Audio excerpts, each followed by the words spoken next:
Last class ले चुके हैं व्हाट इज पोटेंशियल एनर्जी, यही ना। और हम पढ़ चुके हैं कि potential energy is work done by external force against conservative. सही है। कंजर्वेटिव मतलब यहाँ पे कौन है, जैसे ग्रेविटेशनल फोर्स है mg, वो कंजर्वेटिव है, तो उसके अगेंस्ट जो वर्क करोगे वो वर्क पोटेंशियल एनर्जी के फॉर्म में स्टोर हो जाएगा। सही। एक work done by conservative force का माइनस टाइम्स, हाँ बोलो, अगला टॉपिक सेंटर मास में हमारे में है, पढ़ लेंगे, वो तो कंटिन्यूस में चल ही रहा है।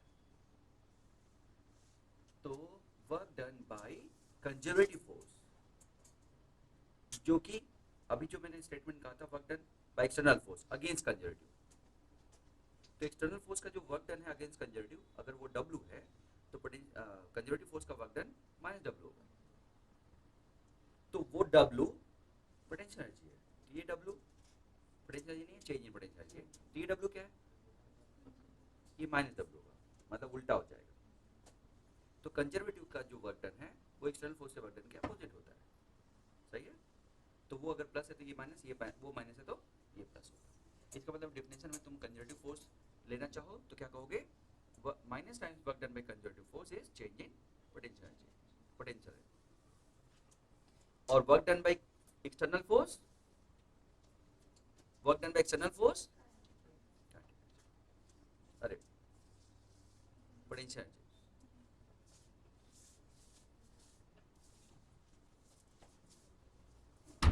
वर्क डन, वापस खत्म करो इसको, work done by external force against conservative, change in potential energy होता है, लेकिन कंजर्वेटिव के टर्म में लिखोगे तो उसका माइनस टाइम्स होगा, बस खत्म होता है। सही ना। और हमने वर्क एनर्जी थ्योरम में वर्क जब पढ़ा था तो उसमें कंजर्वेटिव फोर्स के अगेंस्ट वर्क डन निकाला था, किस में, इलेक्ट्रोस्टैटिक में। दूसरा तुम अपने दोस्त को नीचे उतारे हो छत के, ये सारे कौन से थे, एक्सटर्नल फोर्स के कारण वर्क डन थे। तो वो किसके बराबर है, एक्सटर्नल फोर्स के कारण वर्क डन, वो किसके बराबर है, change in potential energy. Work done by external force is change in potential energy. खत्म करो इसको, और इसका माइनस टाइम्स हो जाएगा अगर work done by conservative force लोगे तो। सही ना। तो भाई मैं सबसे पहले तो एक अच्छा सा डिफरेंस बता दूं, क्योंकि जैसे ही पोटेंशियल एनर्जी आता है, बच्चे क्योंकि 9th में पढ़ के आते हैं पोटेंशियल एनर्जी के बारे में mgh, तो दिमाग में mgh ही रहता है। तो मैं फटाफट जहां जहां उसका डिफरेंस है, जहां जहां वहां से हम डिविएट करते हैं, पहले उसको हाईलाइट कर दूं जिससे कि हमारी गलतियां ना हो। सही।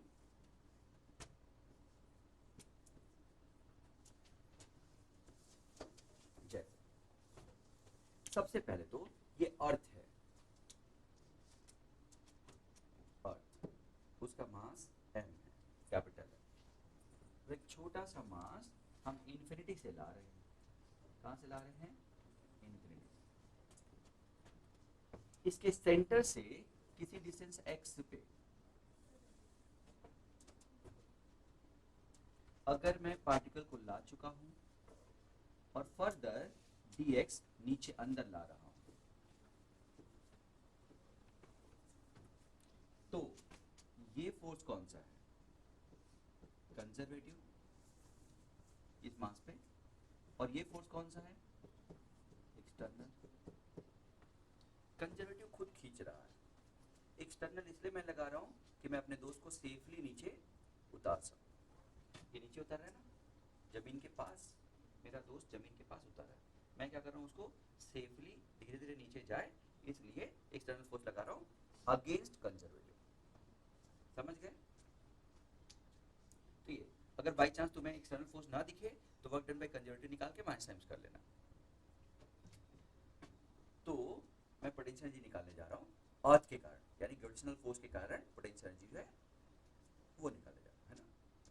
तो अगर मैं इसको किसी डिस्टेंस r पे लाऊं तो कितना वर्क करूंगा, जबकि रेडियस एक्चुअल में कितना है, कैपिटल R। तो work done by external force ही क्या होता है, चेंज इन पोटेंशियल। तो ये चेंज इन पोटेंशियल एनर्जी है। और वो कितना होगा वर्क डन एक्सटर्नल फोर्स किसके बराबर, G mass of earth mass of object upon x square. ये फोर्स लग रहा है, किधर लग रहा है, ये फोर्स किधर लग रहा है, ये कौन सा फोर्स है, नहीं एक्सटर्नल फोर्स है ना, work done by external force बोल रहे हैं ना, ये कौन सा फोर्स है, किधर लग रहा है, वैल्यू में कंजर्वेटिव के बराबर है, ये उसकी वैल्यू है, डायरेक्शन नहीं, ये एक्सटर्नल फोर्स की वैल्यू है। तो फोर्स देखा, डिस्प्लेसमेंट देखा, माइनस डीएक्स क्यूब बच्चों, ये डिस्प्लेसमेंट का मैग्नीट्यूड है, डिस्प्लेसमेंट का क्या है, और दूर से पास ला रहे हो तो फाइनल पोजीशन में से इनिशियल पोजीशन माइनस करोगे तो नेगेटिव आता है, लेकिन मैग्नीट्यूड तो नेगेटिव नहीं हो सकता, इसलिए माइनस वन करके उसको क्या बना दिया है, पॉजिटिव। खत्म। फोर्स देखा, डिस्प्लेसमेंट देखा, दोनों के बीच का एंगल देखा, कितना होगा एंगल 180, क्योंकि ला रहे हो अंदर, एक्सटर्नल फोर्स है बाहर, और हम वर्क निकाल रहे हैं एक्सटर्नल फोर्स का। कोई प्रॉब्लम किसी को का क्या, खत्म। एक माइनस ये, एक माइनस दोनों गया, चलो आगे देखते हैं।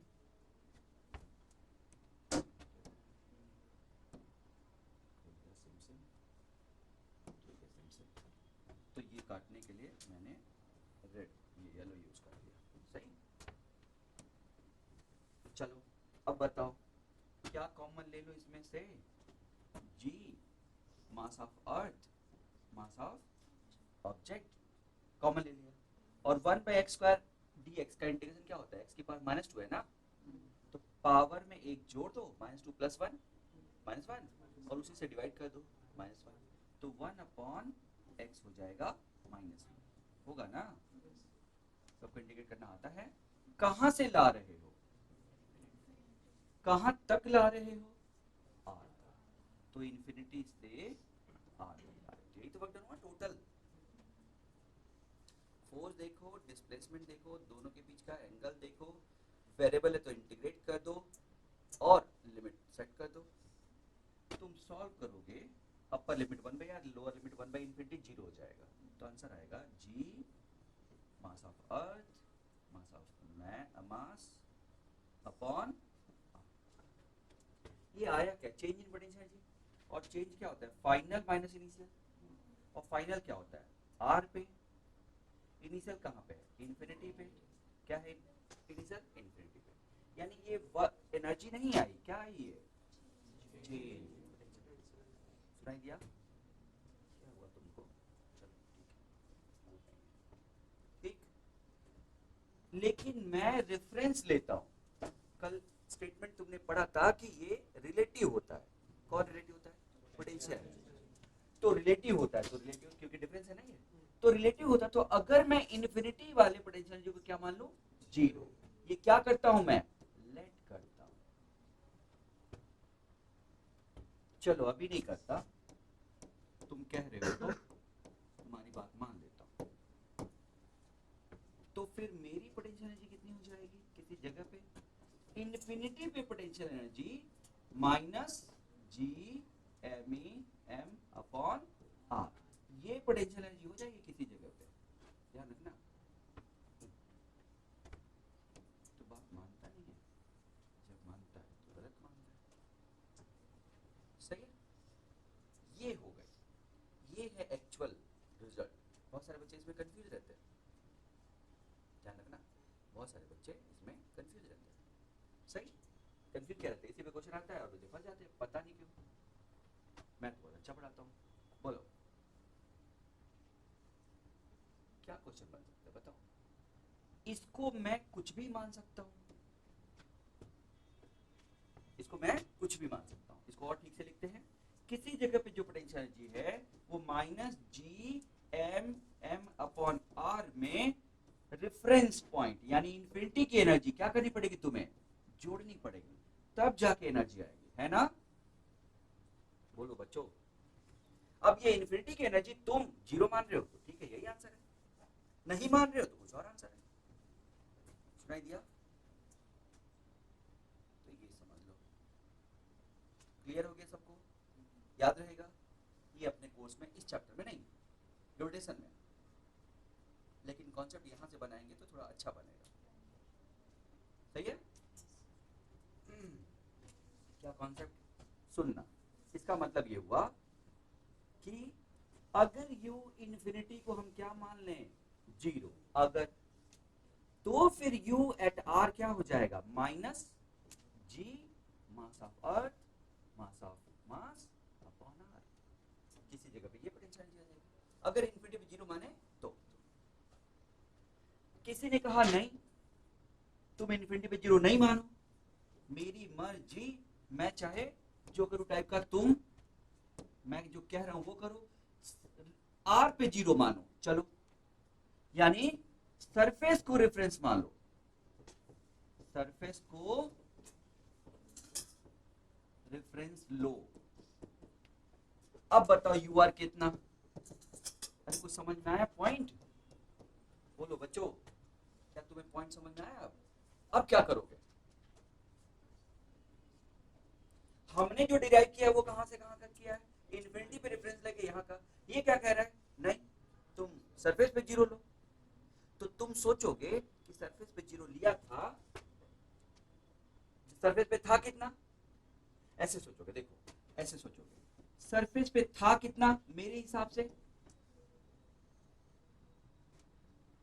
जी M M upon R, minus में यही था ना सरफेस पे, बोलो। और इन्फिनिटी पे मैंने क्या माना था, 0, लेकिन यहां पे वो कह रहा है कि नहीं कुछ और करना है, तो मुझे नहीं पता। हाँ लेकिन ये पक्का है, इसको वो क्या कह रहा है, कितना हो जाए, 0। अरे भाई सरफेस पे 0 हो जाए, यही कह रहा है ना वो।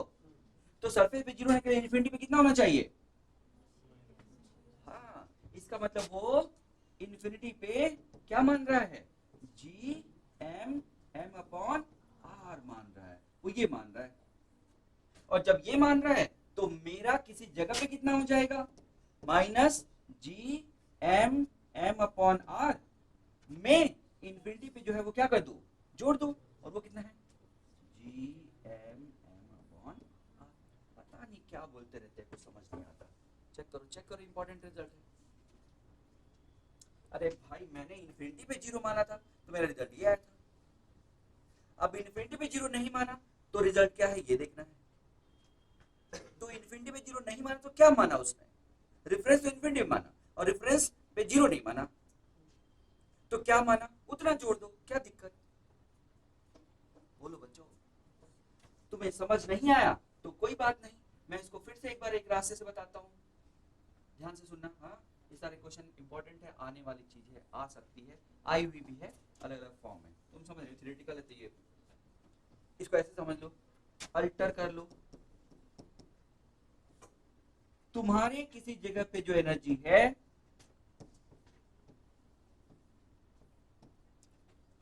में जितना चेंज किया उतना जोड़ दो, जितना चेंज किया उतना जोड़ दो, तो हर जगह का मिल जाएगा चेंज। तो कितना चेंज किया, सरफेस पे कितना था, G M M upon R minus में था, अब बोल रहा है कितना, 0, तो कितना चेंज किया, plus G M M upon R का चेंज किया, उतना जोड़ दो, जो भी चेंज उसने किया। अरे बोलो, समझे? तो आ जाएगा आंसर, ये लो, तो कितना आ जाएगा किसी जगह का, G M M upon R plus G M M upon R, जो भी चेंज किया उतना जोड़ दो, वो जो कह रहा है। अरे कुछ समझ में गड़बड़ तो नहीं, समझ में आ रहा है, समझ में, चेंज करने के लिए जो बोला तो वो कितना चेंज करा उतना हर जगह जोड़ दो, हर जगह का पता चल जाएगा कितना हो गया। सुनाई दिया क्या बच्चों? इसको फिर समझाता हूँ एक एग्जांपल से, सुनना सुनना। ये जो मेरी बातों को ध्यान रखना ना, mass is just like a charge, mass is just like a charge, जैसे वो अर्थ था वैसे ये चार्ज स्फीयर है, टोटल चार्ज कितना है, क्यों, यूनिफॉर्मली डिस्ट्रीब्यूटेड है, सेंटर से लेके आर्थ तक पूरा डिस्ट्रीब्यूटेड है, जैसे मास था वैसे ये चार्ज है। आया समझ में? इन्फिनिटी पे पोटेंशियल उसका भी क्या मान लेते हो, 0, किसी जगह पे पोटेंशियल क्या मान लेते हो, जो आता है वही, बस ये प्लस आएगा, जी m1 m2 अपॉन r, समझे कि नहीं? अरे वही तो है, वो माइनस क्यों था, अट्रैक्शन था, ये प्लस क्यों है, रिपल्सन, सुनाई दिया, ये सही है। सरफेस पे कितना हो जाएगा, जी m1 m2 अपॉन हो जाएगा ना सरफेस पे, यही होगा ना, बोलो बच्चों। सेंटर पे कितना होता है, कोई बताएगा क्या, किसी को आइडिया है, कोई पढ़ के है थोड़ा थोड़ा, बहुत बढ़िया, कौन बोल रहे हैं, कोई बोला बताओ, सेंटर पे कितना होता है, किसी ने बोला कुछ, 3/2 जी m1 m2 अपॉन r होता है सेंटर पे। अरे फॉर्मूले पे मत जाओ, जैसे वो ग्रेविटी था वैसे ये चार्ज है, कोई दिक्कत नहीं, मैं अभी मास में चाहो तो बदल दूं, कोई दिक्कत नहीं, बस माइनस हो जाएगा और जी m1 m2 पर आंसर हो जाएगा, ये 3/2 होता है, सुनाई दिया। और कहीं पे कितना होता है, किसी डिस्टेंस r पे कितना होता है, बता देता हूँ, तुम्हें टेंशन नहीं लेने का, v एट r अंदर, वो बाहर नहीं, वो बाहर तो सिंपल है, अंदर अलग होता है, क्या होता है, G M E G M E M upon 3r square,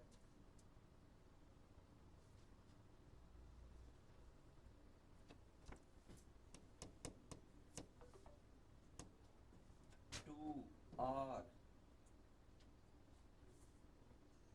Q, बहुत बढ़िया, 2r स्क्वायर, अरे यार 3r square minus r square, ये होता है अंदर, ठीक, सही है, उतना नहीं चाहिए। क्वेश्चन फिर से सुनना, मेरा मेरा क्वेश्चन सुनना, यहाँ पे पोटेंशियल 150 वी है, नहीं कितना है, 100 है, कितना है 100, यहाँ का पोटेंशियल कितना है 100, तो यहाँ कितना होगा, 1.5 गुना 3/2, तो 150 होगा, ये कब है, जब इन्फिनिटी पे कितना है, 0, सुनाई दिया। अब वो कह रहा है, समझ गया एग्जांपल, इसमें भी वही करना है, वो थोड़ा मैथ से नहीं है और वो थोड़ा डाटा से है, तो तुम लोग समझ नहीं पाओगे, इसलिए मैं बोल रहा हूँ। तो अब क्या बोल रहा है, उसने बोला कि अगर यहाँ का पोटेंशियल 0 हो जाए तो बाकी जगह पोटेंशियल बताओ, यहाँ का पोटेंशियल 0 हो जाए तो बाकी जगह पोटेंशियल बताओ, चलो बोलो, यहाँ पे 0 हो गया तो तुमने 100 में कितना जोड़ा, -100, ये माइनस सब जगह जोड़ दो, -100, वही सबका जगह का पोटेंशियल आ जाएगा, सुनाई दिया। 100 था, तुमने 0 कर दिया, इसका मतलब कितना जोड़ा, तो चेंज पता चल गया, उतना सब जगह जोड़ दो, समझ गए, हो जाए तो इन्फिनिटी में कितना हो जाएगा, -100 हो जाएगा, है ना, अरे बोलो, सेंटर में कितना हो जाएगा, 50, कुछ समझा पाया हूँ कैसे करना है, वो समझ में आया अभी, जो चेंज है वो पहचानो और सब जगह जोड़ दो, याद रहेगा, ऐसा क्वेश्चन आएगा तो कर लोगे, बोलो बच्चों, ऐसा क्वेश्चन आएगा तो कर लोगे, एक जगह जो चेंज करोगे वही हर जगह करोगे, बस इतना सा, क्योंकि रेफरेंस ही चेंज हो जा रहा है, जिस रेफरेंस को हम 0 ले रहे हैं उसकी जगह पे आप 0 नहीं ले रहे, कुछ और ले रहे हैं, सुना दिया, किसी को कोई कंफ्यूजन है तो बताओ, आ रहा समझ में, सही चल रहा है पढ़ाई वढ़ाई, सही चल रहा है,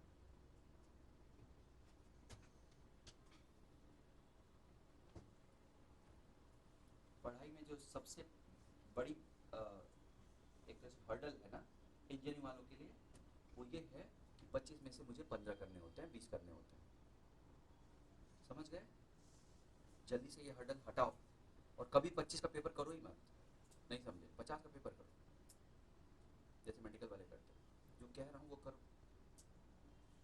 हमारे परफॉर्मेंस में सबसे बड़ा हर्डल जो है वो 25 का है, मैंने सर से बोला था कि 25 का पेपर ही मत दीजिएगा, 25 का पेपर देने का मतलब कि तुमने सुना है 100 जगह 25 में से 20 कर लो तो बहुत अच्छी रैंक आ जाती है, 15 कर लो तो हो जाता है, ऐसा सुना है? तो तुम्हारा अप्रोच ही 15 क्वेश्चन के लिए होता है। और भाई सीधी सी बात है, तुम जानते हो। जबकि वहीं पे मेडिकल वालों का अप्रोच क्या रहता है? एक भी नहीं छोड़ना। तुम्हारा अप्रोच क्या रहता है? 15 भी कर लो तो हो जाएगा। उनको सिलेक्शन में क्या अप्रोच होता है? उनका सिलेक्शन में अप्रोच क्या है? 45 में 5 भी छूट गया तो गड़बड़ हो सकता है, नहीं होगा। तो उनका हर टाइम उनके दिमाग में क्या चलता है? साल भर एक भी क्वेश्चन नहीं छोड़ना है। तो किसी के दिमाग में 2 साल ये चले कि एक भी क्वेश्चन नहीं छोड़ना है, तो 100% 2 4 10 क्वेश्चन एक्स्ट्रा करेगा वो। इसलिए मेडिकल का बच्चा इंजीनियरिंग में ज़्यादा अच्छा करता है फिजिक्स और केमिस्ट्री में। मैं बता रहा हूँ, ये एक बार देखा हुआ नहीं है, 100 बार की बात कर रहा हूँ। एवरेज बच्चा जो इंजीनियरिंग का है और एवरेज बच्चा जो मेडिकल का है, अगर दोनों को वही एग्जाम दिया जाए तो मेडिकल वाला ज़्यादा अच्छा परफॉर्म करता है, क्योंकि उसकी सोच नॉलेज से ज़्यादा किसकी होती है? परफॉर्मेंस की। और तुम्हारी सोच शुरू से लेके अंत तक किसमें होती है? नॉलेज की होती है। जो पढ़ने वाले उनकी मैं बात कर रहा हूँ, नहीं पढ़ने वालों की नहीं। नहीं, तुम्हारी हर बार सोच क्या होती है? नॉलेज ले लो, नॉलेज ले लो। उनकी हर बार सोच क्या होती है? नॉलेज गया बाढ़ में, क्वेश्चन करना है। मेरी बात समझ में आई? तो ये नहीं कह रहा कि उनका बहुत अच्छा होता है ये सोच, लेकिन परफॉर्मेंस टेस्ट में अच्छी हो जाती है, ये पक्का है। उनके कम नॉलेज के बाद भी उनकी परफॉर्मेंस तुमसे अच्छी होती है, क्योंकि उन्होंने 1.5 साल 2 साल जो मेहनत की होती है, किस बात पे की होती है? बस क्वेश्चन कर लो, आंसर निकाल लो, काम खत्म करो। 45 के 45 क्वेश्चन करना ही है। तो सोच बदलो जल्दी से, सिलेक्शन हो जाएगा। फिर पढ़ाई कर लेना, हम तो पढ़ा ही रहे हैं, लेकिन टेस्ट में ये दिमाग से निकाल दो। 25 में से 25 क्वेश्चन करने का सोचोगे तभी होगा, एकदम बता रहा हूँ। सोचना भी मत कि 25 में से 10 कर लिया मैथ्स में बहुत है, 20 कर लिया फिजिक्स और केमिस्ट्री में बहुत है, ऐसा सोचना भी मत। एक भी क्वेश्चन नहीं छोड़ना होता है, ऐसा सोचोगे तो काम बनेगा। मैंने क्या बोला समझ में आया? जो मैं बोलता हूँ ना, उसको ठीक से ध्यान से दिमाग में बिठाया करो, बहुत जरूरी है ना? इस लेवल पे आने के लिए, उस लेवल पे आने के लिए सबसे पहले क्या है? जैसे मैंने कहा 50 वाले पेपर जरूर दो, 50 क्वेश्चन वाले, यानी मेडिकल के पेपर जरूर दो।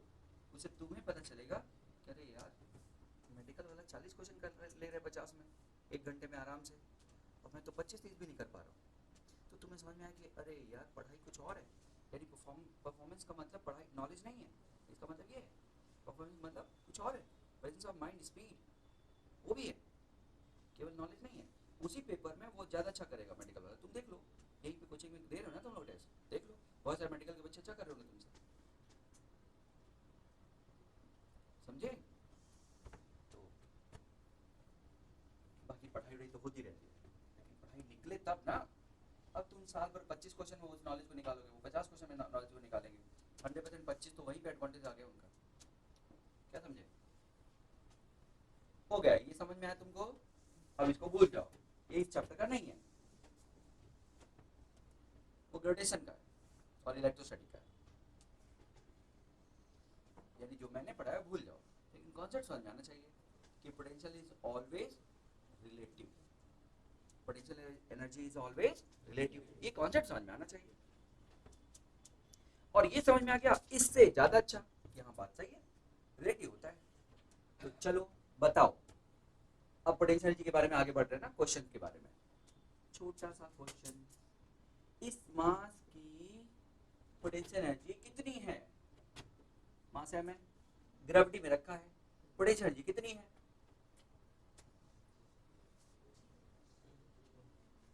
हाँ बोलो, बोलो बोलो, बताओ उसकी पोटेंशियल एनर्जी कितनी है?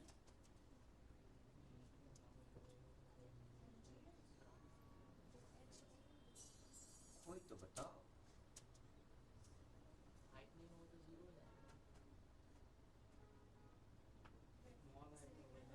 जस्ट इससे पहले मैंने क्या बोला तुमको? अभी अभी थोड़ी देर पहले क्या बोला कि पोटेंशियल एनर्जी इज, तुम पहले बताओ ना कि कहाँ से सर रिलेटिव है, तो पहले ये तो बताओ कहाँ से निकालनी है, समझे? अब बात आती है कि 1 से, कि 2 से, कि 3 से। यानी पहला काम क्या है? रेफरेंस बताओ सर, उसके बगैर कुछ नहीं। हाँ, तो अगर मैं इसकी साइज की बात नहीं करूं अभी, तो यहाँ पे पोटेंशियल एनर्जी कितनी है? 0। अगर ये हाइट h है, h1 है, ये हाइट h2 है, तो यहाँ के रिस्पेक्ट में उसकी पोटेंशियल एनर्जी कितनी है? mgh1, और यहाँ के रिस्पेक्ट में कितनी है? mgh2। तो क्या सीखा यहाँ से? रेफरेंस बताओ सर, उसके बगैर कुछ नहीं। तो पहला तो ये समझ लो, सुनाई दिया? चलो बहुत बढ़िया। तो इसकी पोटेंशियल एनर्जी कितनी है? रेफरेंस बताओ सर। ये लो सर, कुछ ग्राउंड है, नीचे नहीं, दोबारा नहीं बनाओ, सही। हाइट h, मास m। क्या लगता है dm मास यहाँ पे है h हाइट पे, और dm मास यहाँ पे है 0 हाइट पे, तो एवरेज हाइट कितनी हो गई? h/2। यहाँ पे है, यहाँ पे अगेन कितनी हो गई? h/2। तो अपर हाफ एकदम एवरेज क्या होगा? h/2। लेकिन हमें कैसे पता एवरेज निकालना है?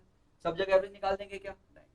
जो क्वांटिटी लीनियरली बदलती है उसका एवरेज ऐसे निकाल सकते हैं, इतना प्लस इतना बाई 2। जो क्वांटिटी लीनियरली बदलती है, जैसे कांस्टेंट एक्सेलरेशन u से v हो गया, तो एवरेज क्या हो गया? v + u/2, क्योंकि लीनियरली बदला कांस्टेंट। लेकिन जो कांस्टेंट एक्सेलरेशन नहीं है उसका v + u/2 नहीं होगा। सुनाई दिया? तो ये लीनियरली बदल रही है, इसलिए एवरेज कर सकते हैं, याद रहेगा। अदरवाइज तुम प्रूफ करो। ये कौन लिया? x हाइट पे dx थिकनेस का, समझ गए?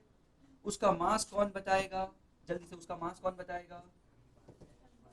m/, कैसे, क्या है, क्या कहते हैं इसको? Unitary method. समझ गए? तो ये समझ लो कि वो सब कुछ इस पूरी फिजिक्स में है, शुरू से लेके अंत तक हर जगह पीछे छोड़ेगा, कहीं पीछे नहीं छोड़ेगा, हर जगह साथ में लगा रहेगा। तो उसको तो दिमाग में हमेशा रख लो, यूनिटरी मेथड। अब ये हो गया। तो छोटी सी पोटेंशियल एनर्जी रिस्पेक्ट टू 1 है ना, ध्यान रखना।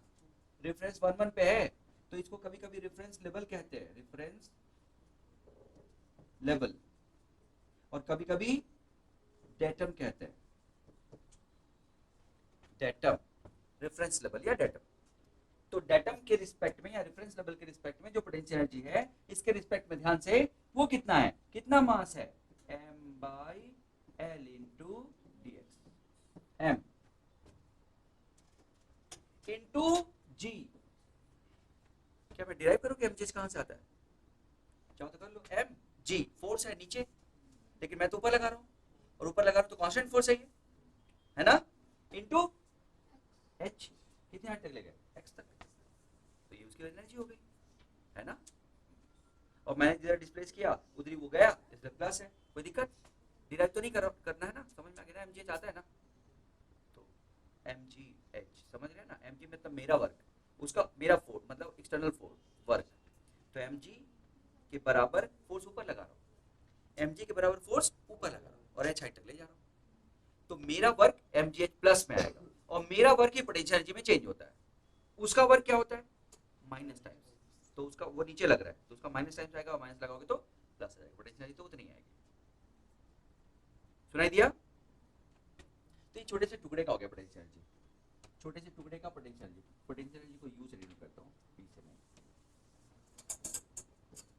अब क्या कर दूं? तो m/l into G, X D X integration X square by 2। कहां से एलिमेंट लेना शुरू किया था? 0 से। कहां तक ले गए? h तक। ये h है ना, तो ये l की जगह पे h होगा ना। आंसर कितना आएगा बच्चों? mgh/2। इसका मतलब कंटिन्यूअस कोई चीज है तो एनर्जी जो है h बाई क्या हुआ?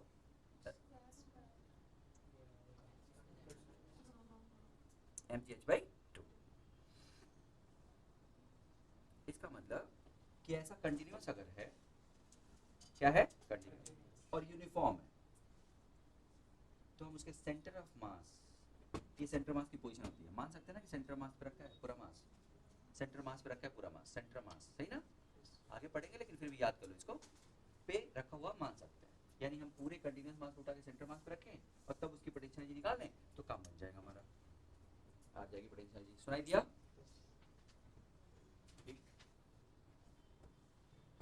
लेकिन अगर मैं रेफरेंस लेवल नीचे ऊपर मान लेता तो, अगर इसको रेफरेंस लेवल मान लेता तो तब इसको उठा के कहाँ रखते? सेंटर मास नीचे हो जाता ना बच्चों, बोलो बच्चों, सेंटर मास नीचे हो जाता कहाँ पे? h/2 पे। अरे होता ना माइनस में ना, तो ये रेफरेंस लेवल है और मास तो उतना ही होता, तो अब पोटेंशियल एनर्जी कितनी हो जाती है? mg माइनस h/2 यानी माइनस mg/2। लेकिन अगर रेफरेंस लेवल इसी के ऊपर हो जाता तो सेंटर पे, तो जो सेंटर ऑफ मास है, हटो ना, यही रेफरेंस लेवल हो जाता तो तब पोटेंशियल एनर्जी कितनी हो जाती? तो ये क्या लग रहा है तुम्हें, पोटेंशियल एनर्जी बदल बदल क्यों रही है?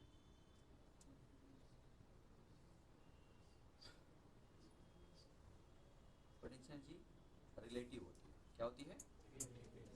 सही है।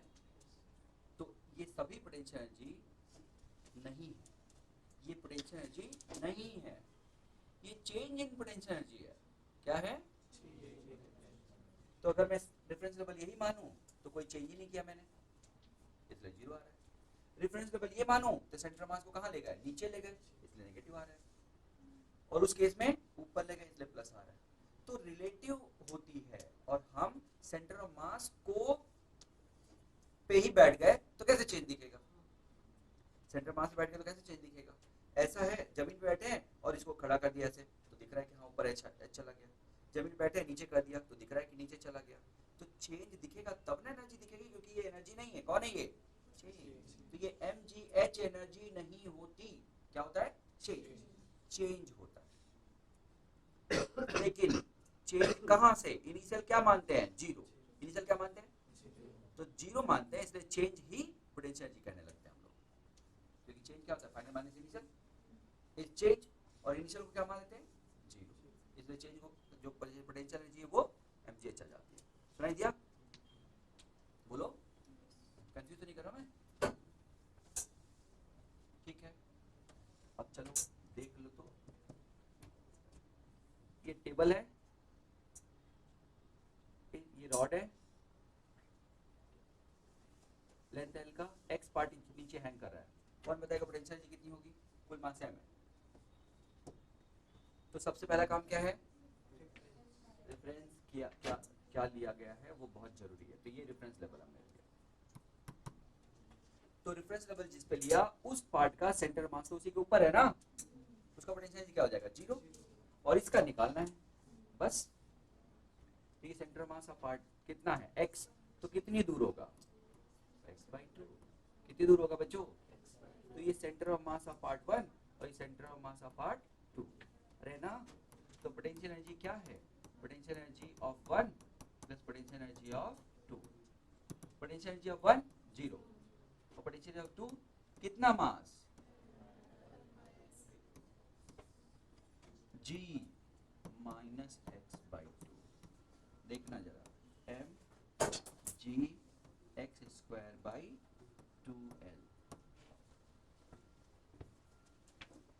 ध्यान से ना याद कर लो तो ठीक है, काम आएगा। mg x², अरे बोलो, टोटल मास, असल में ये है मास point of length into x, यानी mass of hanging part, mass of hanging part into g into क्या? हाइट ऑफ सेंटर मास, नीचे है इसलिए माइनस, यही ना। तो mass of hanging part into g into centre mass की पोजीशन, सही? अरे बोलो बच्चों,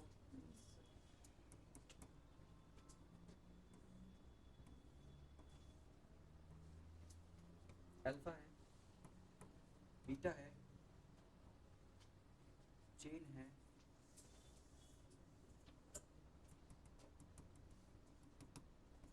सेम हाइट तक है। चलो सेम हाइट तक। पोटेंशियल एनर्जी बताओ, ये रेफरेंस लेवल ले लें, यही रेफरेंस लेवल ले लेते हैं, हाइट सेम है। तो अगर ये लेंथ L1 है और ये लेंथ कितनी है L2, तो ये कितना होगा अल्फा, ये कितना है बीटा, तो h कितना हो गया L1 का साइन अल्फा इज क्या h, तो L1 कितना है h अपॉन साइन अल्फा, है ना, बोलो बच्चों, ऐसे L2 कितना है h अपॉन है ना, बोलो बोलो। तो पोटेंशियल एनर्जी निकालो, potential energy of part 1, potential energy of part 2, potential energy of part 1, mass of 1, mass of 1 m total mass है और टोटल लेंथ L है, यानी L1 प्लस L2, और यही ना, इनटू L1, ये किसका हुआ मास 1 का, m g h/2 क्यों, क्योंकि सेंटर मास तो बीचों बीच होगा, जो h/2 ही होगा, सुनाई दिया, अरे बोलो, हाँ L के टर्म में नहीं लेना, h के टर्म में ले लो, ऐसे ही दूसरे को बताओ, m by L1 plus into into into into,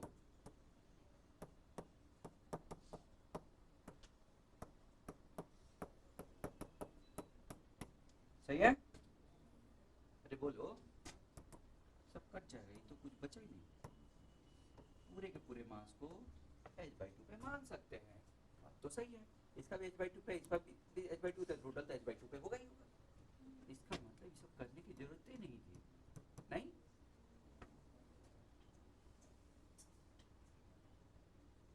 सुने क्या बच्चों, h/2 है ना, ये L नहीं, क्या दिक्कत, कोई दिक्कत, चलो दिक्कत तो है ही,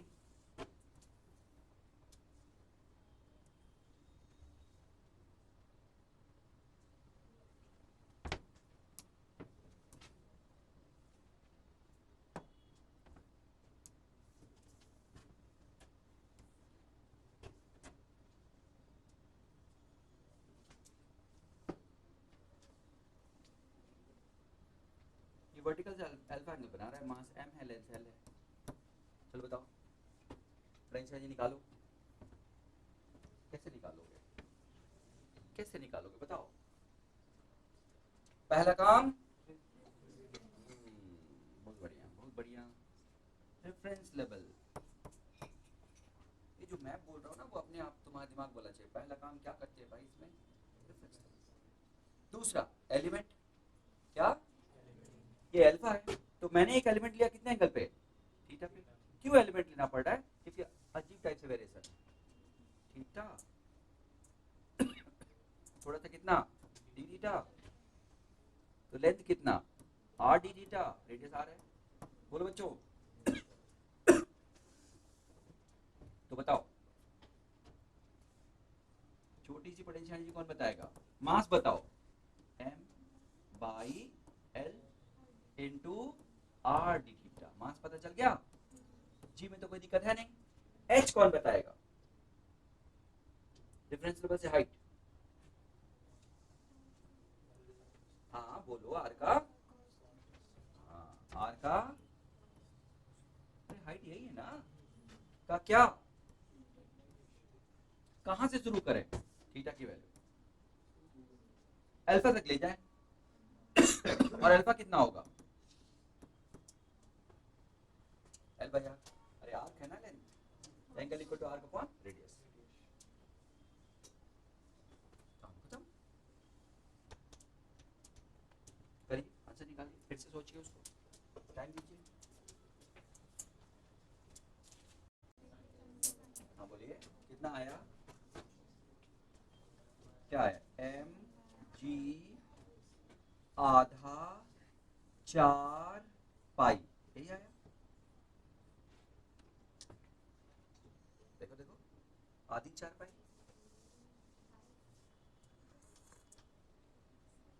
नहीं नहीं नहीं, ओके, एंगल है ना, 180 90 रख देंगे तभी आएगा, सॉरी, अभी तो कुछ एंगल के टर्म में आया होगा, सॉरी 180 रखेंगे, मतलब 90 रखेंगे या 180 रखेंगे तभी आएगा। ठीक, चलो फिर से कितना है बच्चों, m by L into R square into G, cos theta क्या होता है साइन थीटा, साइन थीटा, और थीटा की वैल्यू क्या रखी है upper limit L by R, lower limit 0, यही है ना, ठीक है, ये है सबका आंसर, ठीक है। अब जरा बताओ एल की वैल्यू अगर पाई आर बाई 4 हो जाए तो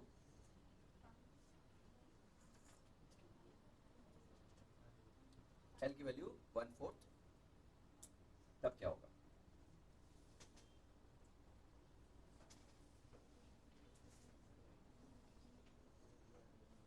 ये कॉस आ रहा है ना, सही तो है, फिर दिक्कत थोड़ी दिख रही है, M G pi R by 4, हाँ हाँ पाई आर बाई 2 ना, हाँ ठीक है पाई आर बाई 2, ठीक है ओके। तो अगर मैं ये कर लूँ, अगर ये थीटा अगर अल्फा क्या हो 90 हो जाए, तुम समझ गए ना, 90 होने का मतलब ये है कि ये चेन यहाँ से यहाँ तक हो,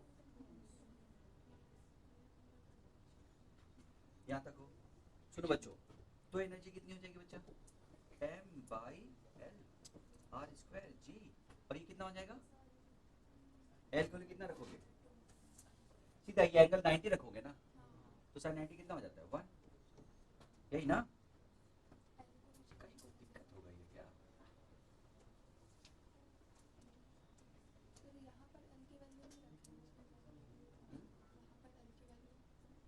हाँ वही तो कह रहा हूँ, मैंने जो लिखा है फॉर्मूला वो आना चाहिए, मैं देख रहा हूँ, एल की वैल्यू बताओ, ठीक है ओके यही है एम जी आर स्क्वायर, और एल की वैल्यू बताओ बच्चों पाई आर बाई 2 है ना, ठीक है, आर से आर कटेगा, ठीक, अब बताओ कितना आ जाएगा फिर ऐसे केस में, वही M G 2r by pi है ना बच्चों, 2r by pi, 2r by pi को मैं क्या बोल रहा था, एम जी आधी 4 पाई, 4 पाई तो सब जानते हैं,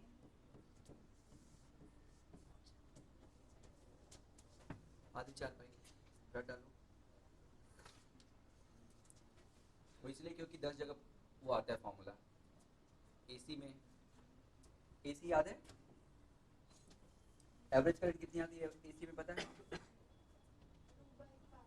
हाँ वो वही है आधी 4 पाई है बच्चा, आधी 4 पाई, बस आर की जगह पे आई, कुछ बात समझ में आई, सेंटर मास में भी आती है, सेंटर मास में आता है डिस्क का सेंटर मास 1/3 4 पाई और हाफ रिंग का आधी 4 पाई, इसलिए ये जानबूझ के बनाया है क्योंकि फिजिक्स में कई जगह पूछा है, सही है, तो याद कर लो, यानी अब आगे से क्या याद करना है ये सब, अब ये नहीं निकालना है चेन के लिए, अब रट डालो, नहीं वो तो याद रहना चाहिए, वो तो आएगा तो निकालोगे, लेकिन ऐसा आएगा तो रट डालना है, क्या रटना है देखो तो, रटना ये है कि अगर चेन पूरे में है, एम मास की चेन पूरे में है, तो पोटेंशियल एनर्जी हो जाएगी एम जी आधी 4 पाई, आधी 4 पाई वही है, अरे हो जाना भाई, आधी 4 पाई, याद करो, इवन 1/4 है, मतलब इसमें है यहाँ पे 1/4 में, तो भी वही है पोटेंशियल एनर्जी, मास इसका हो जाएगा, पहले पूरे का मास हो गया अब इसका मास हो जाएगा एम जी, नेचुरल एम कम हो गया है ना, आधी 4 पाई, ये रट डालो आगे से, ठीक है, ये रटा होना चाहिए, अदरवाइज किसी एंगल के लिए क्या है तो वो बता दो,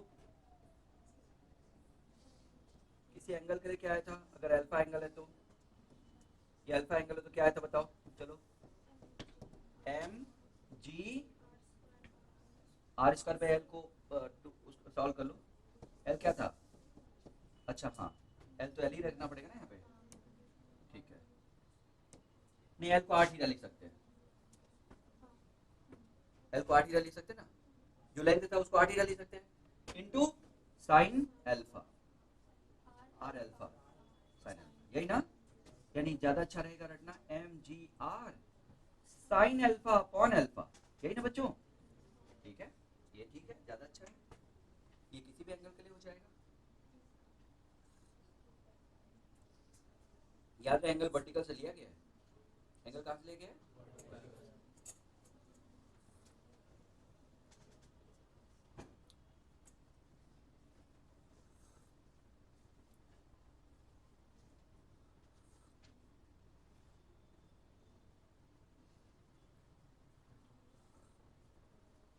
रट डालू,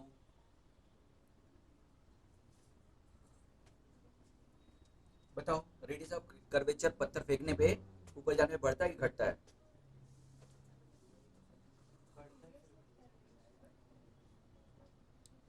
बोलो बच्चों, कोई कॉन्फिडेंस से बोलेगा पत्थर फेंकने पे रेडियस ऑफ कर्वेचर बढ़ता है कि घटता है?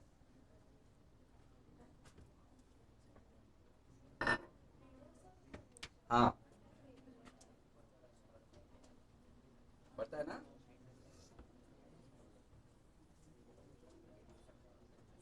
अरे बोलो, बढ़ता है ना कि घटता है? मुझे नहीं समझ में आता बच्चों कि तुम लोग पढ़ते क्या हो।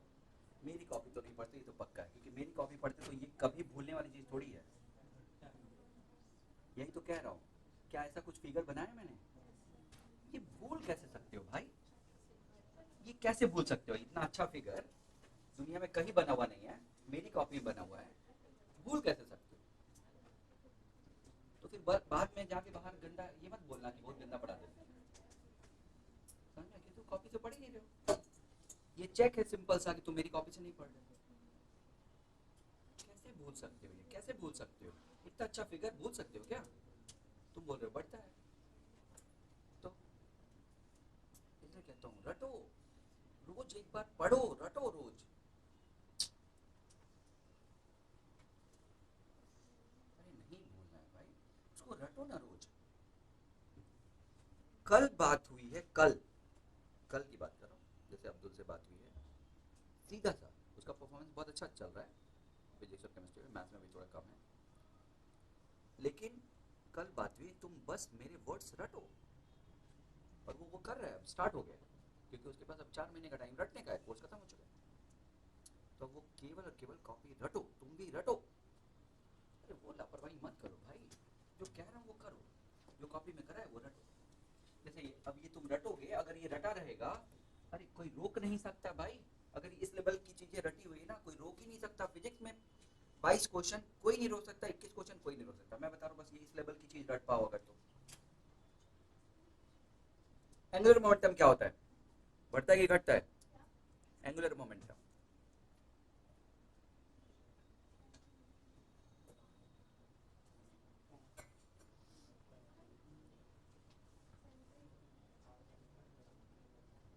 चलो ठीक है। अब एक चीज बोला था मैंने रटो, दूसरी चीज ये कि जैसे ही आए ये मत सोचो कि तुम्हें आता है कि नहीं आता है। रटा है तो अच्छी बात है, नहीं आ रहा है तो दिमाग लगाओ फट से। बताओ, जब पत्थर ऐसा फेंका तो शुरू में ये ऐसा था, तब तो यहीं जा रहा था, एंगुलर मोमेंटम जीरो था। अब थोड़ी दूरी बढ़ गई, अब और बढ़ गई, हुआ ना कुछ?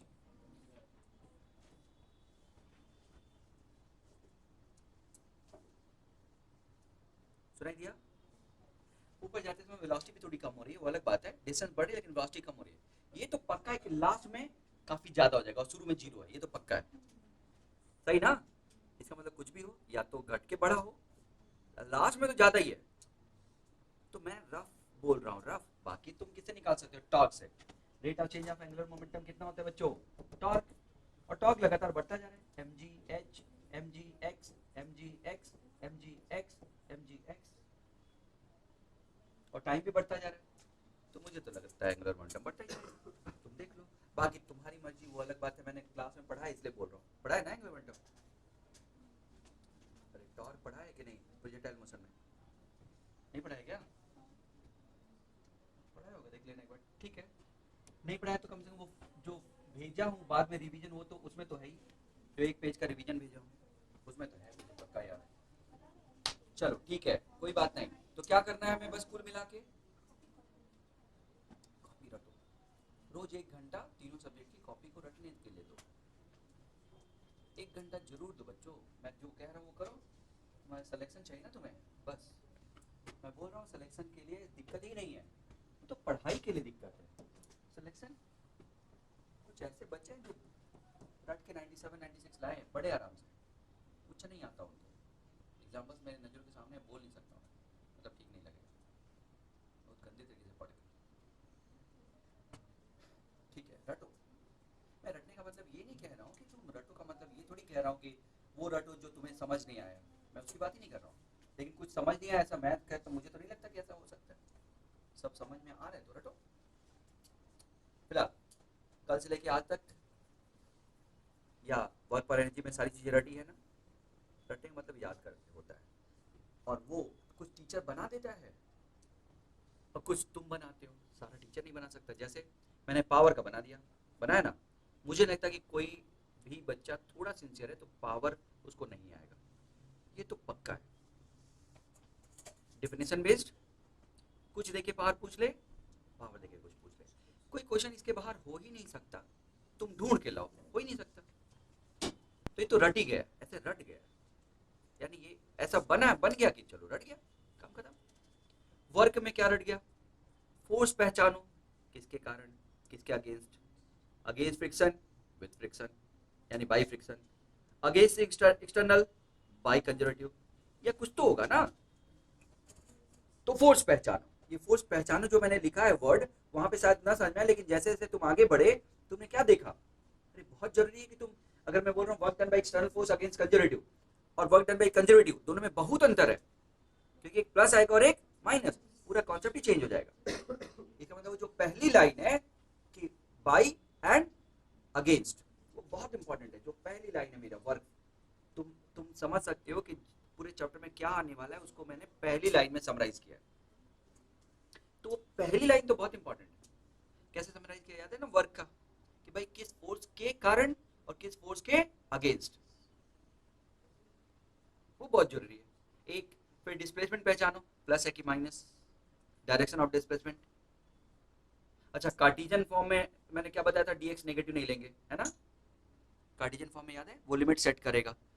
कार्टेशियन फॉर्म में ऑलरेडी डीएक्स हमने एक जनरल दिया है, डीएक्स आई डी बाई जे, है ना, वो अपने आप नेगेटिव आना होगा तो आ जाएगा उसमें। तो पोलर फॉर्म में डीएक्स पॉजिटिव या नेगेटिव लेंगे, है ना। और वेरिएबल में एक चीज मैंने बता दिया, तो ये पूरा चैप्टर ऐसे रटा होना चाहिए। Work done by water jet, कौन बताएगा, work done by water jet,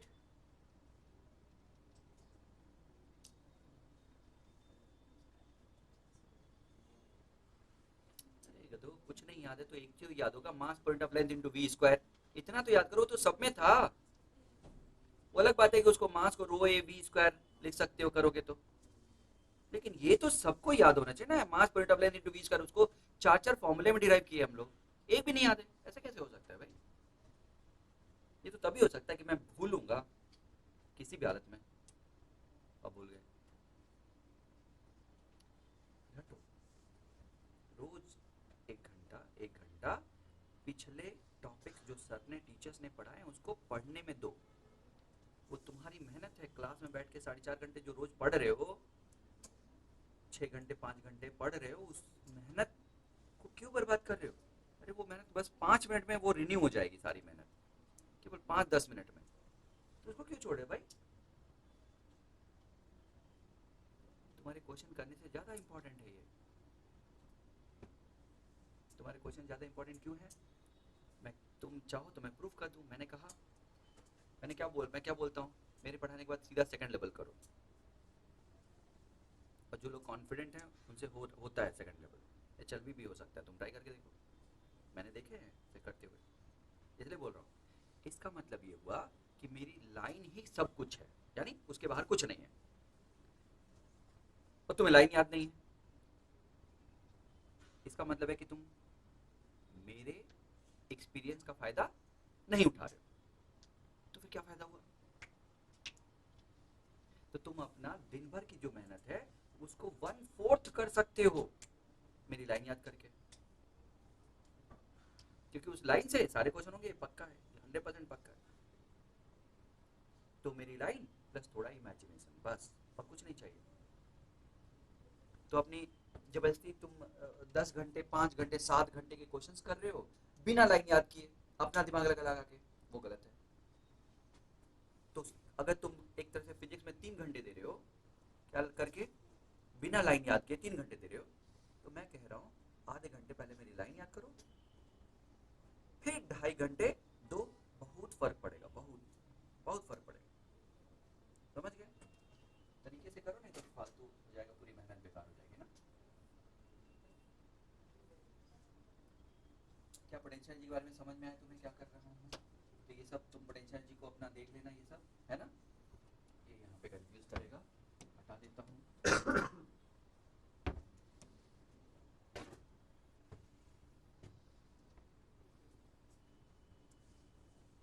अब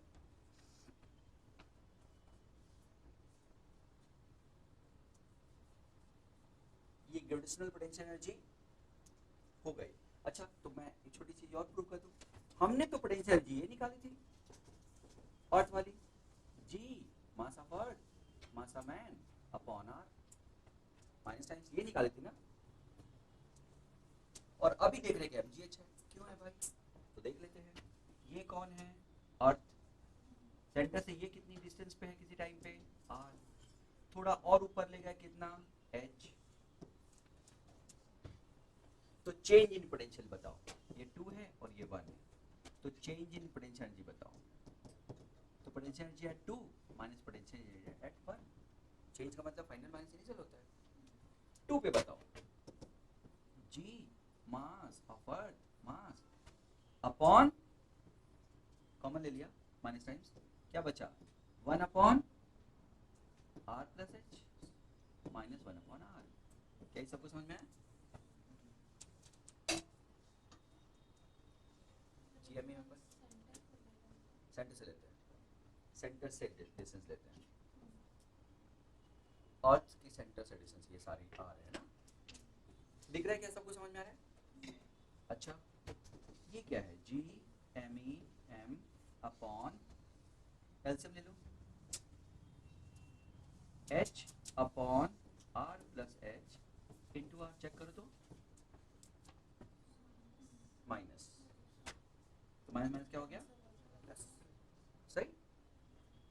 ये बताओ h r के कंपैरिजन में अगर बहुत छोटा हो, h जो है r के कंपैरिजन में बहुत छोटा हो तो निगेट कर सकते हैं, बोलो बोलो, तो g m e m upon r square कर सकते हैं इनटू h, इसको कहते हैं एक्सीलरेशन ड्यू टू ग्रेविटी। क्या कहते हैं इसको, उस जगह की एक्सीलरेशन ड्यू टू ग्रेविटी, तो m g h,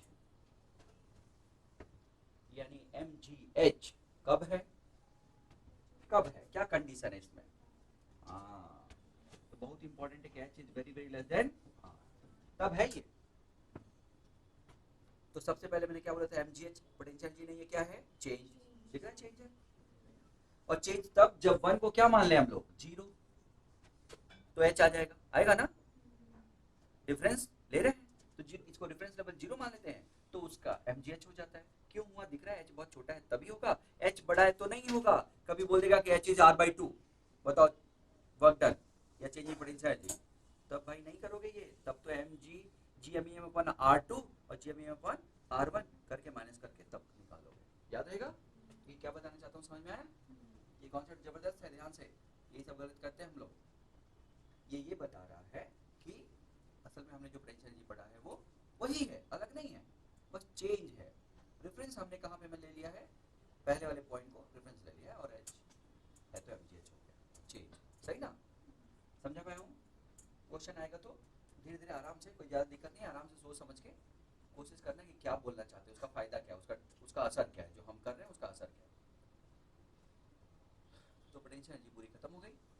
दूसरी पोटेंशियल एनर्जी जो होती है ऑफ स्प्रिंग, मैं पहले भी करा चुका हूँ, निकलवा चुका हूँ कि पोटेंशियल एनर्जी अगर x स्प्रिंग x को x दबाओगे तो आपका x स्क्वायर हो जाएगा, चाहे कंप्रेशन हो चाहे एक्सपेंशन, दोनों ही कंडीशन में। तो अगर कोई स्प्रिंग x दबी ये हो जाएगा, कोई दिक्कत तो नहीं है ना। पोटेंशियल एनर्जी वो लीनियर चेंज हो रही है, तुम देख रहे हो हाइट के साथ। यानी अगर मैं पोटेंशियल एनर्जी का ग्राफ खींचूं हाइट के साथ, लेकिन ये थोड़ा अलग है ना। इसका मतलब शुरू में एक्स के साथ पोटेंशियल एनर्जी धीरे चेंज होगी, लेकिन बाद में तेजी से चेंज होगी। सुनाई दिया? इसका मतलब x1 पे u है तो 2x1 पे 2u नहीं होगा, ज्यादा हो जाएगा, 3u हो जाएगा चेंज, क्योंकि 2u का होल स्क्वायर करोगे और उसमें से हाफ के एक्स स्क्वायर माइनस करोगे तो 3u आएगा ना। अरे बोलो, तो पहला चेंज अगर u है तो दूसरा चेंज 3u हो जाएगा। x के लिए अगर u है तो 3x के लिए, 2x के लिए 3u हो जाएगा, फिर 8u हो जाएगा 3x के लिए। मेरी बात समझ में आ रही? पैराबोलिक है ना बच्चों। तो चेंज कैसा हो रहा है, फिर से देखो, x के लिए अगर u है तो 2x के लिए 4u हो जाएगा, 3x के लिए 9u हो जाएगा। तो चेंज कितने का होगा? पहला u है चेंज, तो दूसरे चेंज कितने का होगा? 3u का। फिर चेंज कितने का होगा? 5u का। 1 3 5 7 ऐसे चेंज दिखेगा। चेंज लीनियर नहीं है जैसा इसमें था। mgh में चेंज लीनियर है, जबकि इसमें चेंज लीनियर नहीं है। समझाओ मुझे क्या बोला मैंने? समझाओ क्या समझा रहा हूं मैं?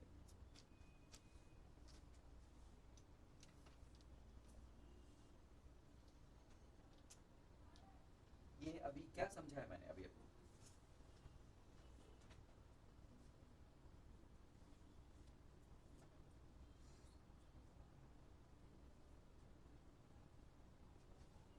बोलो।